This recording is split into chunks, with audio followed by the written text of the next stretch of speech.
이렇게 예배 자리로 나오신 여러분들 환영하고 축복합니다. 이제 말씀을 시작하겠습니다. 오늘 우리가 함께 읽은 이 본문은 요한복음 7장 37절부터 39절까지였습니다. 여러분들 짧은 구절인데 한번 이렇게 잘 보십시오. 거기 언제인지, 누가 나오는지, 또 무슨 일이 있는지 한번 살펴보십시오. 언제입니까? 명절 끝날. 누가 나오죠? 예수님. 무슨 일이 있습니까? 예수님이 외치고 있습니다. 어떻게 외칩니까? 누구든지 목마르거든 내게로 와서 마시라. 이렇게 외치고 있습니다. 맞죠? 그때 얼마나 많은 사람들이 이 외침을 들었는지는 잘 알 수가 없습니다. 그러나 예수님은 사람들을 향해서 외치셨습니다. 누구든지 목마르거든 내게로 와서 마시라. 누구든지 목마르거든 내게로 와서 마시라. 이렇게 외치셨습니다. 예수님은 지금 사람들의 이 갈증을 해결할 수 있는 물에 대해서 이야기를 하고 있습니다. 왜 물을 가지고 이야기를 할까요? 그렇게 이야기를 하지 않고 예를 들어서 회개하라 천국이 가까이 왔느니라.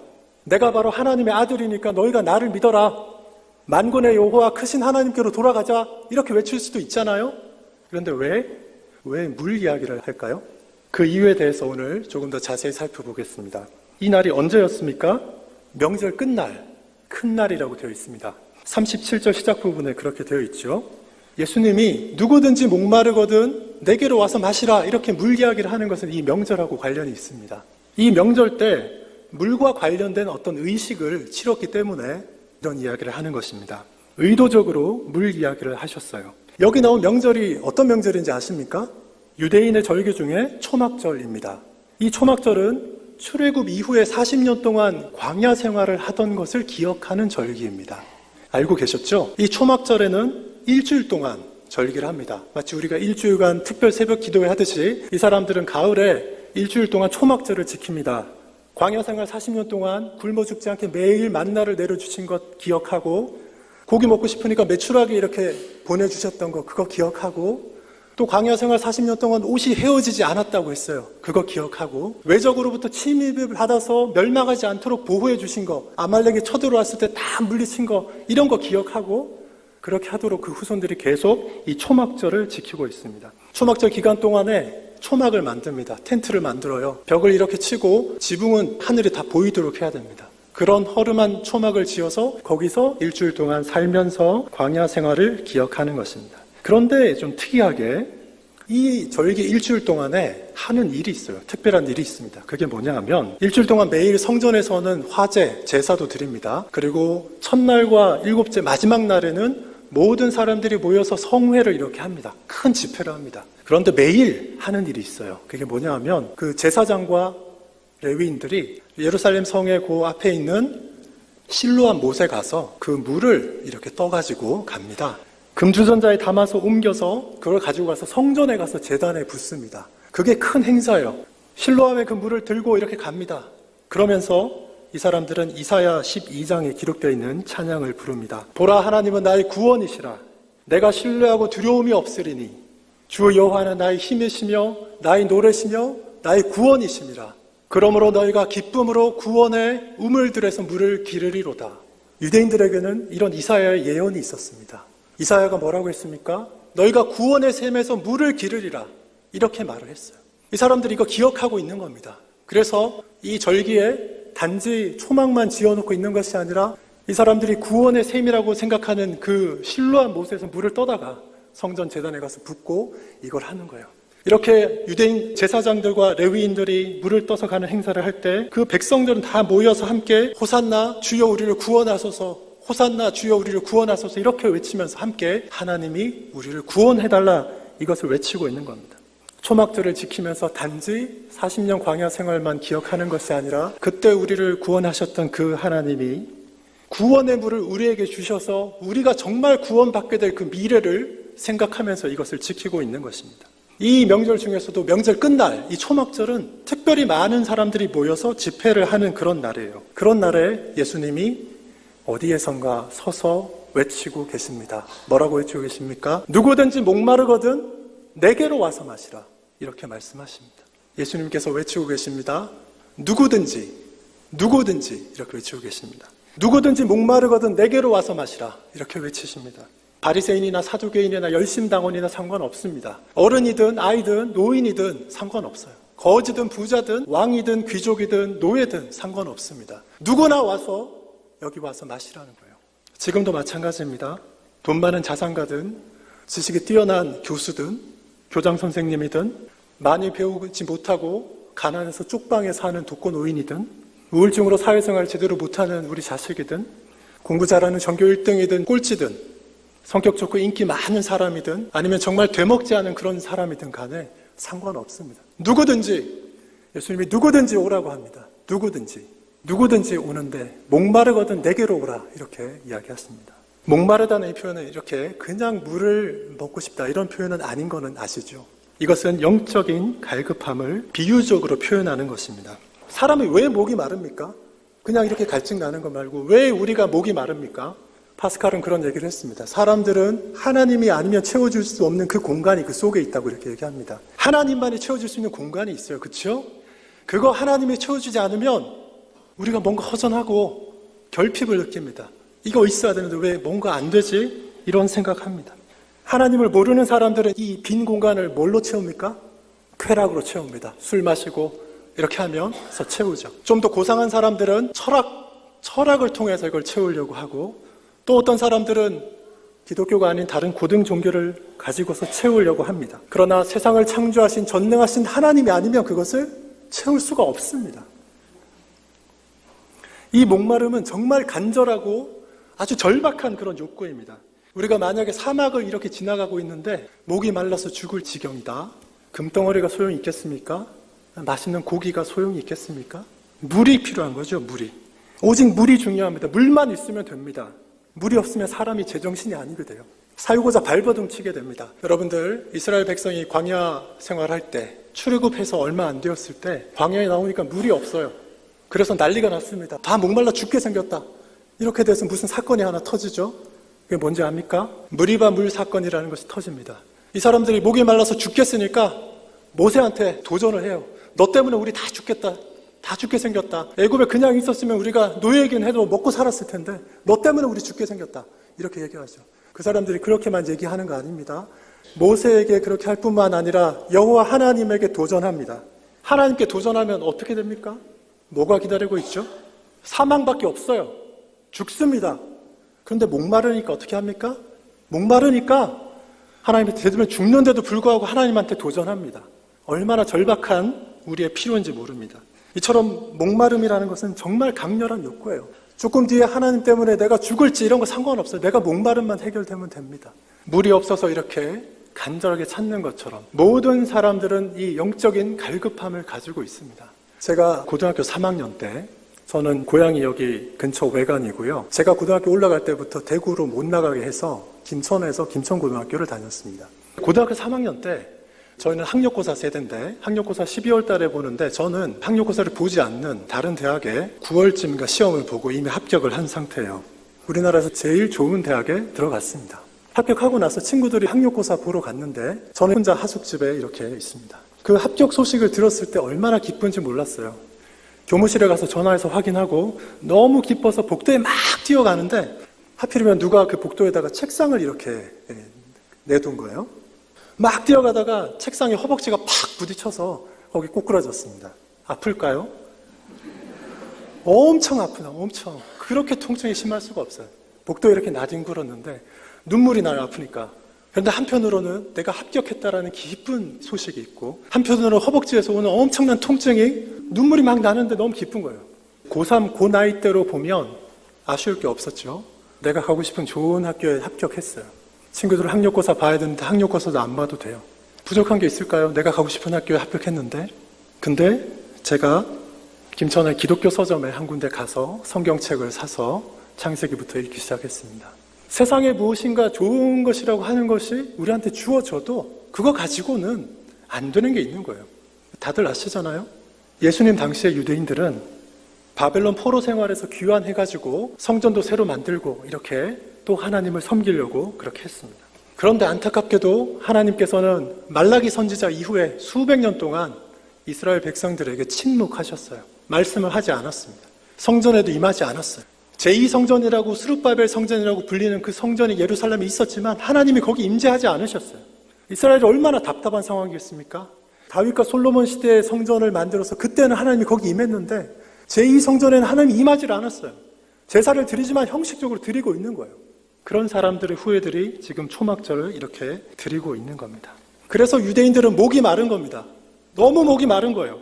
그래서 초막절 절기를 지키는 동안에 매일 구원의 셈이다 이렇게 자기들이 생각하는 실로암 못에 가서 물 떠다가 제단에 뿌리고 있는 겁니다. 이렇게 함으로써 그 사람들은 목마름을 해결하고자 그렇게 한 거예요. 예수님은 유대인들에게 이런 수백 년 쌓인 목마름이 있다라는 것을 알고 계셨어요. 그런데 예수님이 그곳에서 뭐라고 말씀하십니까? 누구든지 목마르거든 내게로 와서 마시라. 누구한테 가야 되는지 알려주는 거잖아요. 그렇죠? 구원의 우물이 실로암 못이 아니다. 내가 구원의 우물이다. 내게로 와서 마시라. 이렇게 말씀하고 있잖아요. 다 아시죠? 여러분, 우리가 누구에게로 가야 됩니까? 우리의 구원의 우물이 어디 있습니까? 바로 예수님에게 있습니다. 우리는 예수님께로 가야 됩니다. 실로암이 구원의 우물이 아니에요. 오직 예수 그리스도만이 우리의 우물이 되십니다. 오직 예수 그리스도께로 나가는 저와 여러분이 되시기를 주님의 이름으로 축원합니다. 안타깝지만 이 유대인들은 예수님의 이 외침을 쉽게 이해하고 받아들이지 못했어요. 지금 우리는 신약 성경 전체를 갖고 있기 때문에 너무 잘 알 수 있습니다. 너무 명백해요. 근데 그 당시의 유대인들은 그렇게 명확하게 잘 몰랐습니다. 하지만 구약 시대에도 여러 선지자들을 통해서 이 메시지를 일관되게 백성들에게 하나님께서 전해주셨어요. 부인할 수 없습니다. 그래서 선지자 이사야가 남유다 왕국이 하나님을 버리고 쇠락해 갈 때 바로 오늘 이 사건의 예수님처럼 그 이스라엘 사람들한테 외쳤습니다. 오호라 너희 모든 목마른 자들아 물로 나오라. 돈 없는 자도 오라. 너희는 와서 사 먹되 돈 없이 값 없이 와서 포도주와 젖을 사라. 이사야 선지자가 이런 말을 했습니다. 목마른 자들아 물로 나와라. 너희가 다 목마르지 않느냐? 너희 속이 다 비어있는지 내가 안다. 너희 속이 쓰리고 아프지 않느냐? 너희의 그 갈급함과 허전함을 어디서 채우겠느냐? 너희의 목마름을 해결해 줄 그 물이 다른 데 있는 게 아니야. 여호와 하나님께로 나와라. 누구든지 와라. 돈 없는 자도 와라. 그렇게 이사야 선지자도 그렇게 외쳤어요. 예레미야 선지자도 마찬가지입니다. 이스라엘 백성들을 책망하는 두 가지 이유가 있었어요. 첫 번째는 생수의 근원되는 하나님을 너희들이 버렸다. 이렇게 이야기했습니다. 우리의 생명수되는 생수가 하나님으로부터 나오는데 그걸 버렸다는 거예요. 또 하나는 스스로 웅덩이를 팠다. 이것이 너희의 악행이다. 이렇게 이야기합니다. 스스로 웅덩이를 파서 그런데 그것이 터진 웅덩이에요. 샘이 솟아나지 않습니다. 물은 더러운 물만 고일 뿐이에요. 이스라엘의 여러 선지자들이 유대인들에게 이렇게 계속해서 경고하고 권유했지만 이 사람들은 듣지 않았습니다. 하나님 마음이 어떻겠습니까? 찢어지는 것 같죠. 찢어지는 것 같아요. 이스라엘의 그런 모습을 보면서 하나님이 살다 보면 뭐 그럴 수도 있지 이렇게 담담하게 이렇게 계시는 분이 아니에요. 여러분들 자녀들이 혹시 방황하거나 아프거나 그런 거 경험해 보셨습니까? 그럴 때 여러분들 마음이 살다 보면 뭐 그럴 때도 있지 뭐 이렇게 됩니까? 안 되죠? 안 되죠. 마음이 찢어지게 아픈 거예요. 부모들 마음이. 하나님 마음이. 하나님도 마찬가지입니다. 하나님 마음이 너무 아프기 때문에 선지자들 통해서 계속 그렇게 말씀하고 있는 겁니다. 길은 뭡니까? 예수님께로 나가야 됩니다. 예수님이 오늘 같은 심정으로 성부 하나님의 그 안타까운 마음을 갖고 이렇게 외치고 있는 거예요. 하나님께 돌아오라. 너희를 부르신 하나님께로 돌아오라. 이렇게 외치고 있는 것입니다. 우리는 모두 예수 그리스도께로 나가야 됩니다. 돈 좀 있다고 버티면 안 됩니다. 건강하다고 버텨도 안 되고 많이 안다고 버텨도 안 되고 내가 좀 추종자들이 좀 많아서 내가 좀 힘이 있다 이런 걸로 버텨서도 안 됩니다. 하나님께 나가야 됩니다. 예수님을 통해서 나가야 됩니다. 돈이 없어도 괜찮습니다. 세상적으로 그럴듯하지 않아도 괜찮습니다. 중요한 것은 선지자 이사야가 말했던 그 신령한 물 그걸로 나가는 게 필요한 거예요. 예레미야 선지자가 말했죠. 생수의 근원 되시는 그 하나님께 나가는 거 그게 필요한 겁니다. 여러분 그 물로 나아가십시오. 예수 그리스도께로 나아가십시오. 그래서 그 물을 마시기 바랍니다. 그 물만이 우리의 깊은 갈증을 해소해 줄 수가 있습니다. 세상의 어떤 것도 그것을 대신해 줄 수가 없습니다. 우리는 이 예수 그리스도의 부르심에 반응해야 됩니다. 그런데 빨리 반응해야 됩니다. 우리가 너무 늦게 가면 예수님 안 기다리십니다. 오래 기다리시긴 하는데 무한정 기다리시진 않아요. 조금 늦으면 여러분들 성경에 기록된 대로 정말 슬피 울며 이를 가는 그런 비참한 상황에 빠질 수 있습니다. 예수님이 혹시 오라고 하면 바로 가십시오. 너무 튕기지 말고 가십시오. 늦으면 안 됩니다. 예수님이 우리를 애타게 찾고 계십니다. 우리가 예수님께로 이렇게 나가면 무엇을 마실 수 있냐면 생수의 강을 마실 수 있습니다. 생수의 강. 예수님께로 나아가는 이들은 모두 그 배에서 생수의 강이 이렇게 흘러나오게 됩니다.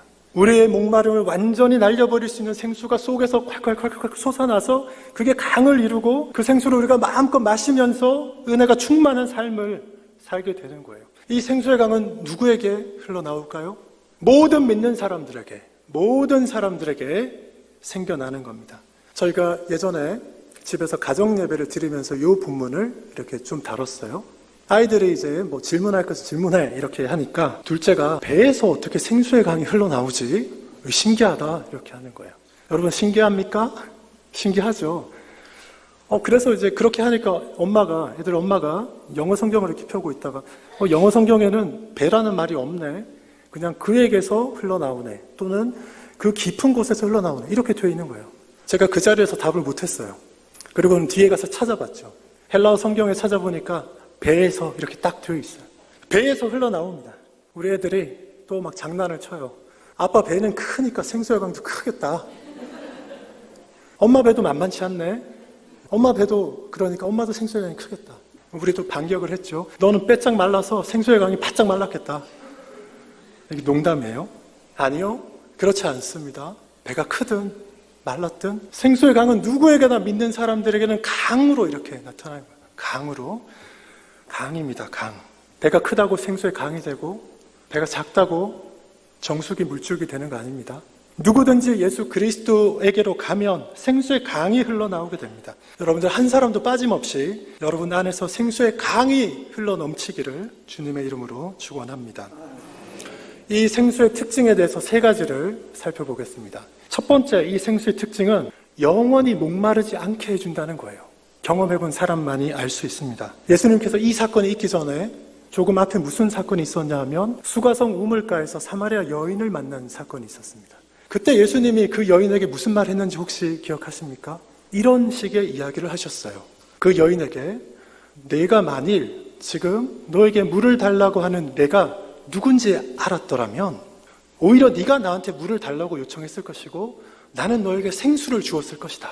이렇게 얘기하셨어요. 그리고 내가 주는 생수는 영원히 목마르지 않는 그런 것이고 내가 주는 물은 그 속에서 영생하도록 솟아나는 샘이 될 것이다. 이렇게 얘기하셨어요. 예수님이 물 얘기 처음 하신 거 아니죠? 물 얘기 처음 하신 거 아니에요.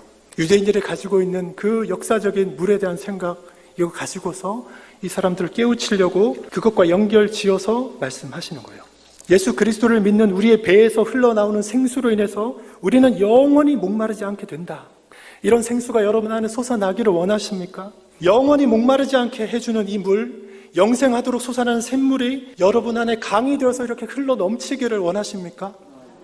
그런 분들은 모두 하나님께 이렇게 우리가 고백을 한번 합시다. 하나님 아버지, 제 안에 영생하도록 솟아나는 샘물이 터지게 해주세요. 제 안에 생수의 강이 흘러 넘치게 해주세요. 하나님의 은혜가 흘러 넘치는 그런 삶을 살게 해주세요. 예수님의 이름으로 기도합니다. 이 생수가 가진 두 번째 특징은 만물을 소생시키는 그런 엄청난 생명력이 있습니다. 놀라운 물이에요. 에스겔 선지자와 사도 요한이 계시록에서 본 그 환상에 보면 이 생명수가 흘러서 만들어진 그 강의 모습이 나옵니다. 성전에서 물이 흘러나와요. 하나님과 어린 양의 보좌로부터 물이 흘러나옵니다. 그리고 그 물이 계속 흘러나와서 강을 이룹니다. 그런데 놀라운 것은 그 강이 흘러가면 그 강물 속에 들어있는 고기나 생물들이 엄청 번성을 하고 그 물이 흘러가면 물이 스며드는 가에 있는 나무들이 엄청난 과실을 맺고 생명나무 열매를 맺고 그 이파리는 전부 약재가 되고 이런 엄청난 결과를 낳습니다. 하나님의 생명력이 흘러가는 이 물이 놀라운 능력이 있는 거예요. 우리 안에 이것이 넘쳐 흘러야지만 복된 삶을 살 수 있겠죠? 풍성한 삶을 살 수 있겠죠? 우리 안에서 생수의 강이 흘러 넘치면 우리의 영혼이 잘 되고 우리의 범사가 잘 되고 여러분 강건할 것입니다. 생수의 강이 흘러 넘치지 않거나 이게 끊겨 있거나 아니면 터지긴 했는데 졸졸졸졸 아직 막혀 있거나 이런 사람들은 그 마음이 강팍하고 아주 속 좁은 그런 사람이 됩니다. 제가 신학교 다닐 때 분당 우리 교회에서 인턴 전도사로 사역을 한 적이 있습니다. 그때 우리 이찬수 목사님께서 어떤 설교를 하셨는데 제목이 너무 인상적이어서 제가 기억하는데 좀팽이가 되지 말자. 좀팽이 뭔지 아세요? 좀팽이는 아주 작은 일에도 쉽게 흥분하고 속이 좁은 사람, 밴댕이 소갈딱지 뭐 이런 사람 가리키는 겁니다. 주일 설교 제목이 좀팽이가 되지 말자였어요. 충격이었죠, 충격. 근데 그 내용이 좋아요. 사람이 하나님이 주시는 이 생수의 강이 흘러 넘치지 않으면 좀팽이가 됩니다, 좀팽이. 저희가 그 담임 목사님, 이찬수 목사님 포함해서 교육자들이 축구를 하는데 담임 목사님이 마침 포지션이 이 가운데 이쪽 오른쪽 풀백이었어요. 공 차다가 갑자기 공이 그쪽으로 하필이면 가서 밖으로 확 나간 거예요. 여러분 누가 공을 주어야 됩니까? 제일 가까운 사람이 그냥 주어야 되나요? 아니면 제일 쫄따구가 주어야 되나요? 그 상황에서 담임 목사님이 공주로 막 뛰어가신 거예요. 저희들이 부교육자들이 보면서 이거 어떡하지? 그 큰 교회 담임 목사님이 공주로 재빨리 갔어요. 좀팽이 아니죠? 생수의 강이 흘러 넘치면 그런 거 아무렇지 않게 되고 너무 자연스럽게 되는 겁니다. 담임 목사가 뭐예요? 담임 목사는 공 안 주우러 가고 딴 사람 시킬 수도 있죠. 여러분 좀팽이가 되지 맙시다. 다 같이 한번 따라해 볼게요. 좀팽이가 되지 말자. 죄송하지만 옆 사람 보고 한 번 더 할게요. 옆 사람 보고. 좀팽이가 되지 맙시다. 네, 여러분 좀팽이가 안 되려면 생수의 강이 흘러 넘쳐야 됩니다. 여러분 안에 생수의 강이 흘러 넘쳐서 은혜가 풍성하고 넉넉하고 여유 있는 웬만한 스트레스를 줘도 이렇게 다 웃으면서 넘길 수 있는 그런 분들이 다 되기를 바랍니다.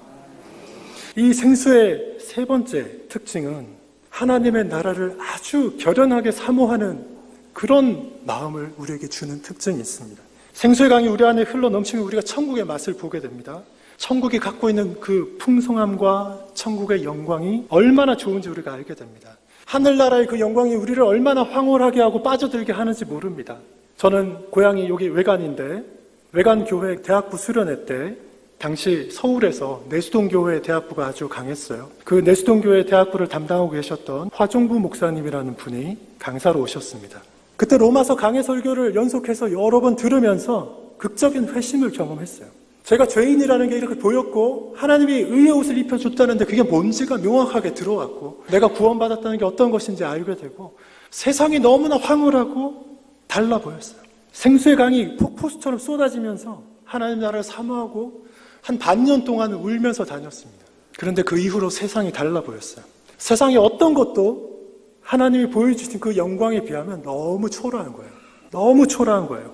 결혼할 무렵에 서울에서 살게 되면서 지금은 여기 대구 동부교회에 와 계시는 김서택 목사님이 개척하셨던 제자들 교회에 제가 출석을 했습니다. 그 김서택 목사님 후임으로 제 대학부 때 영향을 주셨던 화종구 목사님이 두 번째 담임 목사님으로 부임을 하셨어요. 그래서 제가 제자들 교회에서 집사로 있으면서 유초등부 부장도 하고 또 청년 대학부 부장도 하고 이렇게 지냈습니다. 그러다가 제 나이가 35 되었을 때 적지 않은 나이가 되었을 때 진로를 바꿔서 직장을 내려놓고 신학교에 입학했고 이제 13년째가 됩니다.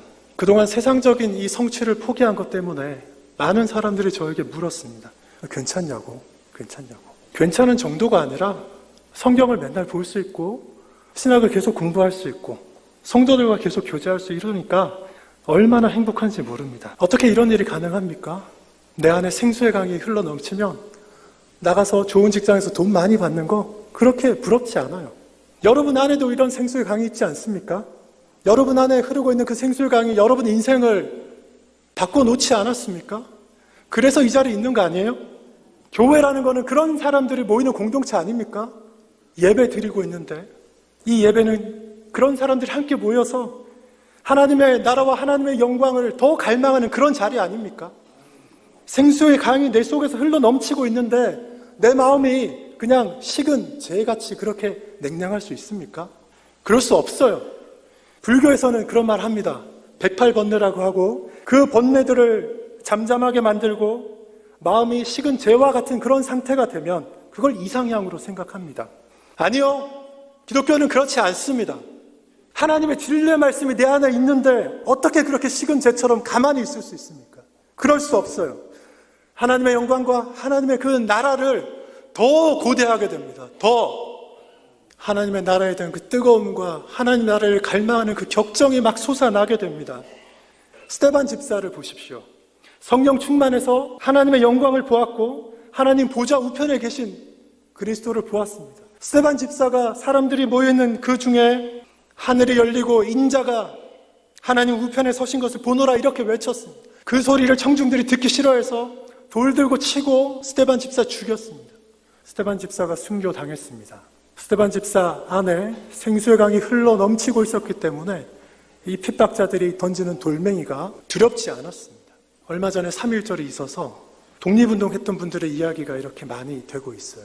저도 그런 이야기를 듣는 중에 이봉창 의사가 남긴 그 말에 유난히 이렇게 끌렸습니다. 31살의 이 젊은이가 김구 선생을 찾아갔어요. 그래서 이런 말을 했다고 합니다. 인생의 목적이 쾌락이라면 내가 31년 동안 대강 즐겨봤습니다. 그런 까닭에 이제는 영원한 쾌락을 얻기 위해서 우리 독립사업에 헌신하고자 상해에 왔습니다. 저로 하여금 성업을 완수하게 해주십시오. 제가 설교도 아니고 TV에서 설민석 그 강사가 얘기하는데 얼마나 감동이 되는지 모릅니다. 이봉창 의사가 기독교인이었다고 합니다. 그가 얼마나 신실한 신자였는지 그것은 자료가 없어서 알 수 없지만 저는 그 설민석 씨가 말할 때 이봉창 의사가 영원한 쾌락을 위해서 자기 생명을 바치겠다고 한 거 그게 너무 이렇게 확 꽂혔어요. 영원한 쾌락, 불교에 이런 말 없습니다. 기독교에만 있어요. 천국에 가서 우리가 누리게 될 그 쾌락, 즐거움이 이거예요. 영원한 쾌락, 영원한 즐거움, 영원한 기쁨. 이건 하나님의 나라, 영원한 하나님의 나라에 대한 그 개념이 없으면 생각할 수 없는 말이에요. 여러분 안에 이거 있습니까? 하나님의 영광을 추구하는 이런 마음이 있습니까? 하나님의 나라를 간절히 사모하는 그런 마음이 여러분 안에 있습니까? 천국이 빨리 왔으면 좋겠다. 내일이라도 천국이 오면 좋겠다. 이런 마음이 있습니까? 하나님의 영광을 위해서 결단하고 결연하게 하나님의 나라를 사모하는 그런 성령 충만한 신자들이 되시기를 주님의 이름으로 축원합니다. 마지막으로 배에서 생수의 강이 흘러나오려면 내게 무슨 일이 있어야 되는가 그것을 좀 살펴보겠습니다. 혹시 그 관광지나 과학관 같은 데 가면 이런 장치를 혹시 보신 분 있는지 모르겠어요. 수도꼭지가 이렇게 있는데 수도꼭지에서 물이 막 콸콸콸 나오는데 근데 수도꼭지 뒤에 관이 없어요. 혹시 보신 적 있습니까? 못 보셨으면 유튜브에 찾아보세요. 그런 게 있습니다. 너무 신기하죠? 관이 없는데 꼭지에서 물이 막 나와요. 저희도 애들 데리고 그런 데 갔다가 너무 신기해서 가까이 가서 이렇게 보니까 물이 막 이렇게 쏟아지는데 그 물줄기 사이로 투명한 관이 이렇게 올라가 있어요. 눈속임이죠. 뒤에 관이 없고. 배에서 생수의 강이 흘러나오는 모습이 그것과 유사한 면이 있습니다. 우리 배에 어디 바깥에 연결된 관이 없잖아요. 그런데 어디서 생수의 강이 흘러나옵니까? 39절에 이에 대한 답이 있습니다. 생수의 강이라는 것은 예수 그리스도를 믿는 자들이 받을 성령을 가리킨다. 이런 말이 있어요. 자, 생수의 강은 성령입니다. 우리 배라는 그 수도꼭지를 통해서 나와요, 성령님이. 그런데 성령님은 혼자 존재하시는 분이 아니에요. 이 성령은 어디로부터 오는 것일까요? 하나님 보좌 우편에 계시는 그리스도께서 보내셔서 오신 것입니다. 그래서 성령을 그리스도의 영이다 이렇게도 부릅니다. 그리스도께서 우리의 구속사역을 다 완료하시고 십자가에 달려 돌아가시고 우리를 구원하기에 필요한 모든 은총을 다 획득하신 다음에 부활하신 예수 그리스도께서 지금 어디 계십니까? 어디 계십니까? 하나님의 보좌 우편에 계십니다. 어딘가 승천하셔서 위로 올라가셨고 하나님 보좌 우편에 계시면서 왕으로서 세상을 통치하고 계시고 그리스도께서 획득한 그 은총을 성령을 통해서 각 사람에게 구원의 은총을 부어주시는 일을 하십니다. 오순절 성령 강림 때 성령이 오신 이후에 각 사람에게 찾아다니면서 각 사람을 이렇게 구원하는 일을 성령님이 하고 계셔요. 성령님이 우리 안에 딱 들어오시면 우리에게 무슨 일이 일어나죠? 우리가 거듭납니다. 그리고 성령님이 여기 계시면서 계속해서 생수의 강이 흘러나옵니다. 이 성령님은 우리에게 와서 머물러 계시지만 멀리 계시는 예수 그리스도와 우리를 마치 눈에 보이지 않지만 수도관 같은 곳으로 연결하는 역할을 하십니다. 성령님이 그래서 우리에게 생수의 강인 동시에 예수님과 우리를 연결하는 관이기도 합니다. 예레미야 선지자가 생수의 근원 되시는 하나님이라고 했는데 우리에게 흘러 들어오는 이 생수의 근원은 하나님 보좌 우편에 계시는 예수 그리스도십니다. 거기에서 우리에게 생수의 강이 흘러 들어오는 것입니다. 그러니 우리에게서 생수의 강이 터져 나오려면 무슨 일이 있어야 됩니까? 성령을 받아야 됩니다. 성령이 여러분 안에 들어와 계셔야 되고 들어와 계실 뿐만 아니라 성령이 충만하셔야 됩니다.